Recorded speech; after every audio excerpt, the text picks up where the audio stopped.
کر سکتے ہیں؟ دیکھیں، میں اس لیے کہہ رہا ہوں کہ پچھلا وزیر اعلیٰ جو ہے وہ ہمارے صوبے کو ایک کنٹرات بنا کے اس لیے گیا ہے کیونکہ آپ مجھے بتائیں کہ ان کے جو 1.5 سالہ دور تھا اس میں 2 بجٹ گزرے ہیں، ہمیں ایک میگا پروجیکٹ بتائیں کہ وہ ہمارے صوبے کے لیے لائے ہوں۔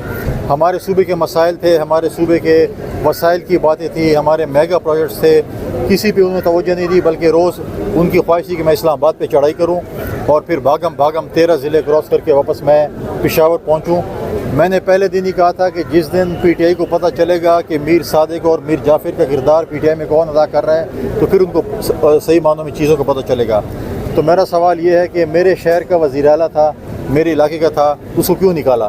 آیا وہ میر صادق اور میر جعفر کا کردار ادا کر رہے تھے؟ آیا وہ کرپٹ تھے؟ آیا وہ نااہل تھے؟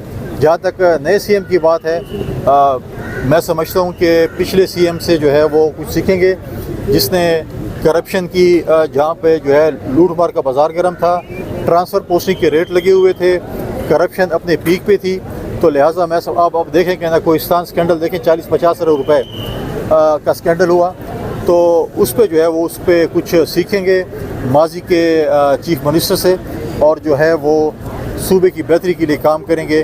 میرے ان کے لیے میں اس کو تجویز دے سکتا ہوں یا مشورہ دے سکتا ہوں، باقی ان کی اپنی پالیسی کیا کرتے ہیں۔